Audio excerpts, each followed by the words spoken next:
ಸಜ್ಜನ ಬಂಧುಗಳೇ, ನೊಂದ ಮನಸ್ಸಿಗೆ ಸಂಜೀವಿನಿಯಾಗಿರುವ ಈ ಧ್ವನಿಗೆ ನಿಮ್ಮದೊಂದು ಲೈಕ್ ಇರಲಿ. ಹೂವಿನಿಂದ ಕಿತ್ತು ತಂದ ಮಕರಂದದಿಂದ ಮಾಡಿದ ಜೇನು ಹುಳಗಳಿಗೆ ದಕ್ಕುವುದಿಲ್ಲ ಎಂದಾದ್ಮೇಲೆ ಪರರ ಬಳಿ ಕಿತ್ತು ಮಾಡಿದ ಸಂಪತ್ತು ಉಳಿಯುವುದ? ಕಿತ್ತು ತಂದದ್ದು ಹೊತ್ತು ಮುಳುಗುವವರೆಗೆ ಮಾತ್ರ, ದುಡಿದು ತಿನ್ನುವುದು ಜೀವ ಇರುವವರೆಗೆ. ಬದುಕೊಂದು ಪುಸ್ತಕ, ಅರ್ಥವಾಗಲಿ ಆಗದಿರಲಿ ಪುಟ ತಿರುಗಿಸಲೇಬೇಕು.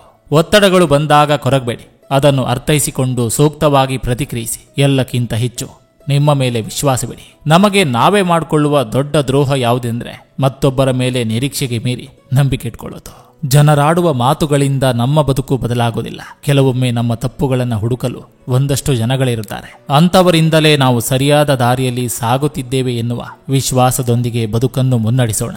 ಸಂಬಂಧಗಳು ಉಳಿಯುವುದು ಬೆಳೆಯುವುದು ಸಮಯ ಕೊಟ್ಟಾಗ ಮಾತ್ರ.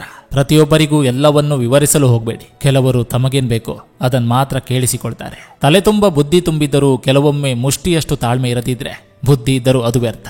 ಮಾತು ಮನದ ಹತೋಟಿಯಲ್ಲಿರಬೇಕು, ಮನಸ್ಸು ಬುದ್ಧಿಯ ಹತೋಟಿಯಲ್ಲಿರಬೇಕು. ಎಲ್ಲರೂ ಇದ್ದಾಗ ನಗುವುದನ್ನ ಕಲಿತೆ, ಯಾರು ಇಲ್ಲದಾಗ ಬದುಕುವುದನ್ನ ಕಲಿತೆ. ಕೈಯಲ್ಲಿರುವ ಗೆರೆಗಳನ್ನ ನಂಬೇಡಿ, ಕೈಯಿಲ್ಲದವರಿಗೆ ಕೂಡ ಅದ್ಭುತವಾದ ಭವಿಷ್ಯವಿದೆ. ಇನ್ನಾದರೂ ನಾವುಗಳು ಬದಲಾಗಬೇಕಿದೆ. ನಮ್ಮವರು ಎಂದು ಎಲ್ಲರನ್ನೂ ನಂಬುವ ಮೊದಲು ಅದು ಯಾರೇ ಆಗಿರಲಿ ಅವರನ್ನು ಸ್ವಲ್ಪ ಪರೀಕ್ಷಿಸಬೇಕಾಗಿದೆ. ಸಜ್ಜನ ಬಂಧುಗಳೇ, ಇದು ಇಂದಿನ ಸಂಚಿಕೆ ಅಂತ ಹೇಳ್ತಾ, ಈ ಸಂಚಿಕೆ ನಿಮ್ಗೆ ಇಷ್ಟವಾಗಿದ್ರೆ ದಯವಿಟ್ಟು ಒಂದು ಲೈಕ್ ಮಾಡಿ, ಜೊತೆಗೊಂದು ಕಮೆಂಟ್ ಮಾಡಿ. ಮತ್ತೆ ಮುಂದಿನ ಸಂಚಿಕೆಯೊಂದಿಗೆ ಅತಿ ಶೀಘ್ರದಲ್ಲಿ ನಿಮ್ಮನ್ನ ಭೇಟಿ ಆಗ್ತೇನೆ. ನಿಮ್ಮೆಲ್ಲರ ಮನಸ್ಸು ಪ್ರಶಾಂತವಾಗಿರಲಿ ಅನ್ನೋದು ಈ ವಾಹಿನಿಯ ಉದ್ದೇಶ.